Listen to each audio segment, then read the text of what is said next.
Jumanji the next level. ये कहानी पिछली कहानी के 2 साल बाद की कहानी है, जहां पर हमें स्पेंसर को दिखाया जाता है जो न्यूयॉर्क पढ़ाई के लिए शिफ्ट हो चुका है और तभी उसे मार्था का मैसेज आता है। वो अपने पुराने दोस्तों को मिस करता है, इसीलिए वो अपने होम टाउन आ जाता है, जहाँ पर ये चारों के चारों एक बार फिर से क्रिसमस के दिन मिलने का तय करते हैं और इनके मिलने की जगह होती है नौराज।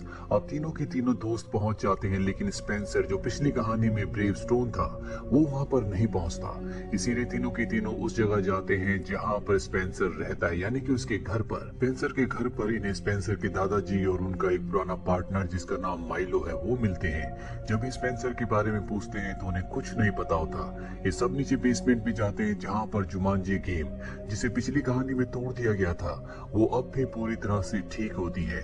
दरअसल स्पेंसर ने इसे ठीक किया है क्योंकि उसे जुमांजी गेम वाला कैरेक्टर यानी ब्रेव स्टोन जो पिछली बार गेम के अंदर जाने के बाद बन गया था बहुत पसंद होता है। वो उस दुनिया में ताकतवर था जबकि इस दुनिया में वो ताकतवर नहीं था, इसीलिए वो एक बार फिर से गेम की दुनिया में जा चुका होता है। और अब इन सबको पता चल जाता है कि स्पेंसर गेम की दुनिया में यानी कि जुमांजी में जा चुका है, इसीलिए सब के सब एक बार फिर से गेम की दुनिया में चले जाते हैं। जुमांजी के जंगल में पहुंचने के बाद इन्हें पता चलता है कि बेथनी जो पिछली बार प्रोफेसर शैली बनी थी वो गेम में एंटर हुई नहीं। उसके बदले यहाँ पहुंच चुके होते हैं स्पेंसर के दादाजी और उनका दोस्त माइलो। स्पेंसर के दादाजी यहाँ पर बने होते हैं ब्रेव स्टोन जो पिछली कहानी में उनका पोता स्पेंसर बना था, और साथ ही माइलो यहाँ बन गया होता है मोस जो पिछली कहानी में फ्रेज बना था, और फ्रेज अब इस नई दुनिया में यानी कि जुमांजी में बन चुका है प्रोफेसर शैली जो नक्शों का जानकार था। मार्था अब भी अपने पुराने कैरेक्टर यानी कि रूबी रोडहाउस के रूप में होती है।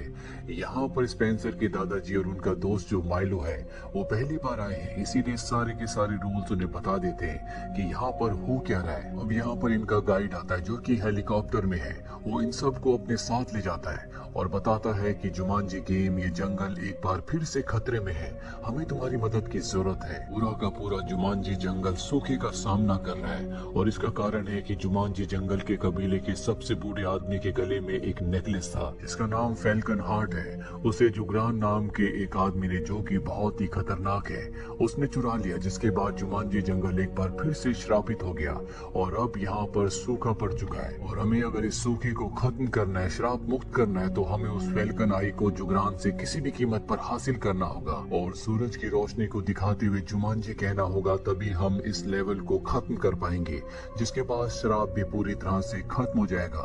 गाइड इन सब को एक बिहाड़ी के रेगिस्तान में छोड़ देता है। यहाँ इनके सामने एक ऑस्ट्रिच आता है, ब्रेवस्टोन उसके सामने जाता है और तभी वो ऑस्ट्रिच उसे मार देता है, यानी कि उसने अपनी एक लाइफ एक चांस खो दिया। अब उसके पास 2 और चांसेस हैं। ये सब के सब यहाँ से भागने लगते हैं क्योंकि अब यहाँ पर ऑस्ट्रिच का पूरा झुंड आ चुका है जो इन्हें मारना चाहता है। ये गाड़ी से ऑस्ट्रिच से बचते हुए भाग रहे होते हैं और तभी इनके सामने एक बहुत गहरी खाई आ जाती है।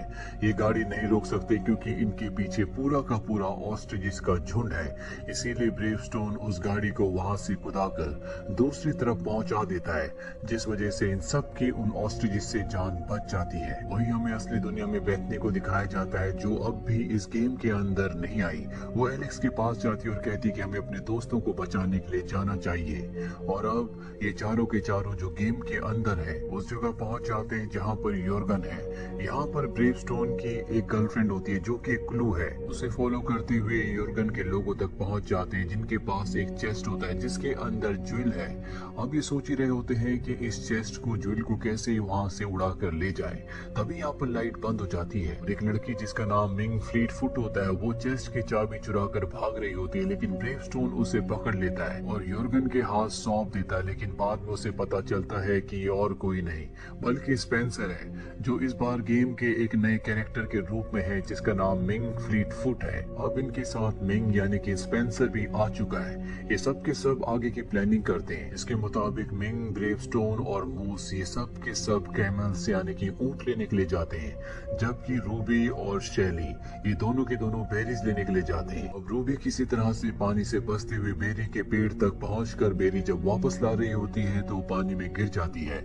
उसकी मदद के लिए शैली अपना हाथ आगे बढ़ाता है और जब वो उसका हाथ खींचता है तो इन दोनों की पावर्स एक्सचेंज हो जाती है, यानी कि रूबी की बॉडी में जो कैरेक्टर था वो शैली की बॉडी में चला जाता है और शैली की बॉडी का कैरेक्टर रूबी की बॉडी में आ जाता है। ये दोनों के दोनों अपने पहले वाले कैरेक्टर में रहना चाहते हैं, इसीलिए शैली वो सारे एक्शंस रिपीट करता है जो कि रूबी ने किए थे, और एक बार फिर से इनके अंदर के कैरेक्टर यानी कि जो अंदर असली के इंसान होते हैं वो बदल जाते हैं, ये पहले की तरह बन जाते हैं। वहीं ब्रेवस्टोन, मिंग और मोस को दिखाया जाता है जो कैमल लेने के लिए पहुंच चुके हैं। ब्रेवस्टोन बाहर ही खड़ा होता है जबकि मोस और मिंग अंदर जाते हैं। अब जब ब्रेवस्टोन बाहर होता है तो यहाँ पर कुछ लोग उसके ऊपर हमला कर देते हैं, लेकिन वो सच में एक ब्रेवस्टोन है, वो बहुत ताकतवर है, वो अकेले उन सब पर भारी पड़ता है। वहीं मिंग को और मोस को दिखाया जाता है जो कैमल के पास होते हैं। मिंग को पता चलता है कि मोस एनिमल से कैमल से बात कर सकता है, इसीलिए उसकी मदद से कैमल्स लेकर बाहर आ जाते हैं। पर तभी वहाँ पर ब्रेवस्टोन की एक्स गर्लफ्रेंड का हस्बैंड आ जाता है जो इन पर हमला करके इन सब को मार देता है, यानी कि इन सब की एक एक लाइफ खत्म हो चुकी है। अब ये सब के सब कैमल्स के ऊपर बैठकर एक जगह पहुंच जाते हैं जहाँ से आगे कैमल्स नहीं जाते क्योंकि आगे खतरा है। इसका मतलब आगे का सफर इन सब को पैदल ही तय करना होगा। ये पांचों के पांचों आगे पैदल जाते हैं जहाँ पर बहुत सारे लकड़ी के ब्रिजेस होते हैं। शैली की मदद से एक ब्रिज को चूज करते हैं जिसके बाद बहुत सारे मंकीज इनके ऊपर अटैक कर देते हैं। नीचे बहुत गहरी खाई होती है और अब ये सब अपनी जान बचाने के लिए उन मंकीज से लड़ रहे होते हैं। रूबी अपनी जान बचाने के लिए एक गलत ब्रिज के ऊपर चली जाती है और तभी वहाँ पर एक मंकी आता है जो उसे उठाकर नीचे फेंक देता है, जिसका मतलब ये है कि उसकी भी एक लाइफ अब कम हो चुकी है। वहीं दूसरे ब्रिज पर मिंग के ऊपर भी मंकी हमला कर देता और इससे पहले कि वो मिंग को मारता ब्रेवस्टोन उसे किक मारकर नीचे गिरा देता है जिससे मंकी मारा जाता है। पर यहाँ पर बहुत सारे मंकीज हैं जो इनके ऊपर हमला करना चाहते हैं, इसीलिए ब्रेवस्टोन और मिंग जोर जोर से ब्रिज को हिलाना शुरू कर देते हैं। इस वजह से मिंग ऊपर से नीचे दूसरे ब्रिज पर गिर जाती है, लेकिन तभी वहाँ पर रूबी आ जाती है और वो उसे लेकर इस जगह से सुरक्षित दूसरी तरफ चली जाती है। अब सब के सब दूसरी तरफ पहुंच चुके हैं, लेकिन अब भी मंकीज इनका पीछा कर रहे होते हैं और तभी यहाँ पर एलेक्स एक घोड़े के ऊपर आ जाता है। घोड़े की मदद से वो सभी मंकीज को यहाँ से भगा देता है और हमें पता चलता है कि एलेक्स के पास जो घोड़ा है दरअसल में वो बेथनी है। इस बार वो एक घोड़े के रूप में यहाँ पर आई है। यहाँ पर जितने भी बाकी कैरेक्टर्स होते हैं सब अपनी अपनी दो लाइफ्स खत्म कर चुके हैं, यानी कि इनके पास एक एक चांस है। ये अपने असली रूप में नहीं होते जिस तरह से पिछली कहानी पिछली फिल्म में थे, इसीलिए ये अपनी पावर्स को अच्छे से यूज नहीं कर पा रहे होते। और तभी ये एक बार फिर से पानी को देखते हैं। ये वही पानी होता है जिसमें रूबी ने और शैली ने अपने अपने कैरेक्टर्स को चेंज किया था और अब इस सबको बता देते हैं कि कैसे ये अपने असली अवतार में आ सकते हैं जिस तरह से पिछली कहानी में थे। ये सब के सब पानी में कूद जाते हैं और इसके बाद जिस बॉडी में जो पिछली बार था वो उसी बॉडी में आ जाता है। स्पेंसर के दादाजी जो कि ब्रेवस्टोन थे अब वो बन जाते हैं मिंग और उनका साथी माइलो बन जाता है घोड़ा। अब ये सब के सब गीले हो चुके हैं, इसीलिए अपने आप को सुखाने के लिए रेस्ट करने के लिए कुछ देर वहीं पर रुक जाते हैं और यहाँ पर दिखाया जाता है कि योर्गन के लोग मिंग और घोड़े को बंदी बनाकर अपने साथ ले जाते हैं, यानी कि स्पेंसर के दादाजी को और उनके दोस्त माइलो को। इन्हें पता है कि योर्गन के किले में ये उन्हें वापस पा सकते हैं, इसीलिए इन सबको योर्गन के किले में जाना होगा। लेकिन सबसे बड़ी प्रॉब्लम ये होती है कि इन सब की अब एक लाइफ बची हुई है। एलेक्स कहता है कि हमें हिम्मत से काम लेना होगा और उसके प्रोत्साहन देने पर ही सब के सब योर्गन के किले की तरफ निकल पड़ते हैं। रास्ते सबके अलग होते हैं, जहाँ पर ब्रेवस्टोन और रूबी पहाड़ पर चट्टान पर चढ़कर उस तरफ जा रहे होते हैं, वहीं एलेक्स को दिखाया जाता है जो योर्गन के लोगों के साथ मिलकर किले के अंदर जा रहा होता है। मोस और शैली भी उनके पीछे पीछे होते हैं, लेकिन गार्ड उन्हें रोकते हैं। दरअसल गार्ड्स को ये लगता है कि ये वो व्यापारी हैं जिनसे मॉर्गन ने नेकलेस का यानी कि फैल्कन हार्ट का सौदा किया, इसीलिए वो उन दोनों को बहुत इज्जत के साथ अंदर ले जाते हैं। वहीं हमें ब्रेवस्टोन को और रूबी को दिखाया जाता है जो बर्फीली चट्टान के ऊपर चढ़ रहे होते हैं। ब्रेवस्टोन जो कि असल में स्पेंसर है वो रूबी को यानी कि मार्था को बताता है कि मैं तुमसे प्यार करता था, लेकिन तुम्हारी कॉलेज लाइफ बहुत ज्यादा सक्सेसफुल है, इसीलिए मुझे इनसिक्योरिटी हुई क्योंकि मैं स्पेंसर के रूप में कमजोर था और मैं गेम के अंदर दोबारा आ गया। मार्था कहती कि ऐसा कुछ भी नहीं है, मैं आज भी तुमसे प्यार करती हूँ। ये सुनकर ब्रेवस्टोन को यानी कि स्पेंसर को बहुत खुशी होती है क्योंकि वो गेम में इसीलिए आया था ताकि वो दोबारा से स्ट्रॉन्ग बन सके जिस तरह से वो पहले गेम में था जहाँ पर उसे मार्था ने यानी कि रूबी ने पसंद किया था। वहीं हमें एलेक्स को दिखाया जाता है जो उस जगह पहुंच जाता है जहां पर माइलो को घोड़े के रूप में बंद किया गया है। वो उस तक पहुंचने की कोशिश करता है लेकिन 2 बार मारा जाता है जिससे उसकी 2 लाइफ खत्म हो जाती है। अब उसके पास एक ही लाइफ है। अब वो घोड़े को बचा लेता है। वहीं ब्रेवस्टोन और रूबी भी उस जगह पहुंच जाते हैं जहां पर मिंग को कैद किया होता है। ये मिंग को छुड़ा लेते हैं क्योंकि वो एक शातिर चोर है और अब मिंग की मदद से ये उस रूबी को, उस नेकलेस को यानी कि फैल्कन हार्ट को चुराना चाहते हैं। लेकिन जब मिंग को उस जगह पहुंचाया जाता है तो उसके अंदर, चेस्ट के अंदर कुछ भी नहीं होता। ये समझ जाते हैं कि ये पूरा का पूरा ट्रैप है। वहीं हमें शैली और मॉस को दिखाया जाता है जिन्हें यॉर्गन के लोग यॉर्गन के पास लाते हैं ताकि वो फैल्कन हार्ट का सौदा यॉर्गन से कर सके। दरअसल यॉर्गन फैल्कन हार्ट के बदले इनकी सिस्टर से शादी करना चाहता है लेकिन इनके साथ इनकी सिस्टर नहीं होती। तभी वहां पर रूबी आ जाती है जो कहती है कि मैं इनकी सिस्टर हूँ, पर इनका ये प्लान काम नहीं करता क्योंकि यहाँ यॉर्गन को एक लेटर मिलता है जो कि उन्हीं दोनों भाइयों का होता है जिन्होंने इनके साथ सौदा किया था।